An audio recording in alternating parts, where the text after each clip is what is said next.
नमस्कार दोस्तों, एक बार फिर से आप सभी का स्वागत है अपने YouTube चैनल में। दोस्तों, आज हम साइंस के महत्वपूर्ण क्वेश्चन लेके आए हैं जो एग्जाम में कई बार पूछे भी गए हैं और जितने भी क्वेश्चन लेके हम आए हैं वो सारे क्वेश्चन एनसीईआरटी के हैं। दोस्तों, वीडियो पूरा देखिएगा क्योंकि इस वीडियो से आपके एग्जाम में ज़रूर हेल्प मिलेगा। तो साइंस का पहला प्रश्न देखिए, ट्यूबरक्लोसिस के विरुद्ध मुख्यतया किस वैक्सीन का प्रयोग किया जाता है? तो ट्यूबरक्लोसिस के विरुद्ध मुख्यतः किस वैक्सीन का प्रयोग किया जाता है? तो BCG का प्रयोग किया जाता है। ऑप्शन ए सही है। और देखिए जो अगला प्रश्न है, ये जो है प्रश्न जो है बीपीएससी के द्वारा पूछा गया है। DPT वैक्सीन में P किसे संदर्भित करता है? तो P जो किसे संदर्भित करता है? P जो है परटूसिस को संदर्भित करता है। ऑप्शन बी सही है। ये सब जो है एनसीईआरटी के क्वेश्चन है। अगला जो प्रश्न है, कुष्ठ रोग लेप्रोसी को किस अन्य नाम से भी जाना जाता है? तो लेप्रोसी को किस अन्य नाम से भी जाना जाता है? हेंसन रोग के नाम से भी जाना जाता है। ऑप्शन बी सही है। अगला प्रश्न, निम्न में से कौन से एक विकल्प द्वारा HIV एक व्यक्ति से दूसरे व्यक्ति में प्रसारित नहीं होता है? जो HIV होता है एक व्यक्ति से दूसरे व्यक्ति में प्रसारित नहीं होता है, तो किससे नहीं होता है? मच्छर काटने से। मच्छर काटने से जो है HIV एक व्यक्ति से दूसरे व्यक्ति प्रसारित नहीं होता है। ऑप्शन ए सही है। अगला प्रश्न देखिए, HIV विषाणु किसी व्यक्ति की रोधक क्षमता किस प्रकार कमजोर करते हैं? जो HIV होते विषाणु होते हैं वो किस प्रकार जो व्यक्ति की रोधक क्षमता को कमजोर करते हैं? तो लसिकाओं को नष्ट करके जो है उनकी क्षमता को कमजोर कर देते हैं। ऑप्शन डी सही है। अगला जो प्रश्न है, पोलियो के टीके की खोज किसने की थी? जो पोलियो का टीका होता है उसकी खोज किसने की थी? तो जोनास साल्क ने की थी। ऑप्शन बी सही। ये क्वेश्चन कई बार एग्जाम में पूछा जा चुका है। भारत को किस वर्ष विश्व स्वास्थ्य संगठन WHO द्वारा पोलियो ग्रस्त देशों की सूची से बाहर कर दिया गया था? तो किस वर्ष किया गया था? 2012 में किया गया था। ऑप्शन ए सही है। अगला प्रश्न, डेंगू बुखार पीत ज्वर, डेंगू बुखार को पीत ज्वर भी कहते हैं, तो पीत ज्वर किस रोगवाहक द्वारा संचारित होता है? तो किससे होता है डेंगू बुखार?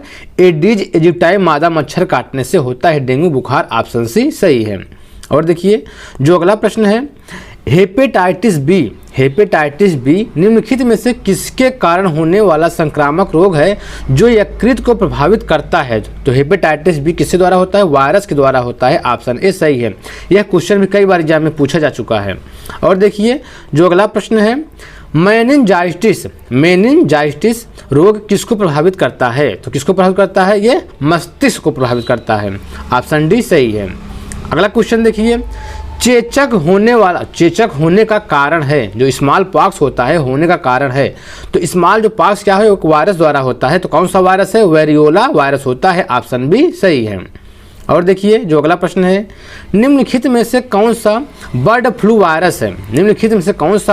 वायरस है जिसे एवियन फ्लू वायरस भी कहा जाता है? तो कौन सा है? H5N1 जो है। ऑप्शन ए सही है। अगला प्रश्न, जापानी एन्सेफेलाइटिस का कारक होता है? तो क्या है? विषाणु। तो जापानी जो एन्सेफेलाइटिस रोग होता है विषाणु के कारण होता है। ऑप्शन बी सही है। अगला क्वेश्चन देखिए दोस्तों, जीका वायरस बहुत इंपॉर्टेंट है, कई बार एग्जाम में पूछा जा चुका है। जीका वायरस किसके द्वारा मनुष्य में संचारित होता है? तो जीका वायरस जो होता है ये मच्छर के काटने से होता है। जीका वायरस जो है मच्छर के द्वारा संचारित होता है। ऑप्शन बी सही है। अगला प्रश्न, इथली फुट नामक बीमारी किससे उत्पन्न होती है? तो इथली फुट जो नामक बीमारी है ये कवक के द्वारा होता है। ऑप्शन बी सही है। अगला प्रश्न देखिए, निम्नलिखित में से किसकी उच्च स्तर में उपस्थिति से मधुमेह डायबिटीज हो जाता है? तो किसकी उच्च स्तर में उपस्थिति से? तो यहाँ पे ग्लूकोज है। ऑप्शन सी सही है। और देखिए जो अगला प्रश्न है, मधुमेह के उपचार हेतु प्रयुक्त इंसुलिन हार्मोन का आविष्कार किसने किया था? तो किसने किया था? FG बैंटिंग ने किया था। ऑप्शन ए सही है। देखिए इसमें जो क्वेश्चन हम लेके आए हैं बहुत इंपॉर्टेंट है, कई बार एग्जाम में पूछे जा चुके हैं और सब ये एनसीईआरटी के क्वेश्चन हैं। अगला प्रश्न देखिए, कैंसर के ऊतकों की जांच के लिए की जाती है? तो कैंसर के ऊतकों की जांच के लिए की जाती है तो क्या की जाती है? बायोप्सी की जाती है। ऑप्शन डी सही है। अगला क्वेश्चन देखिए, ल्यूकेमिया एक प्रकार का कैंसर है जिसमें असाधारण वृद्धि होती है। तो क्या होती है? श्वेत रक्त कोशिकाओं की संख्या में।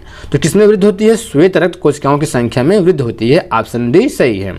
अगला क्वेश्चन देखिए, काला जार का संचार किससे होता है? जो काला जार का संचार किससे होता है? तो सिकता मक्खी से होता है। काला जार का संचार सिकता मक्खी से होता है। ऑप्शन बी सही है।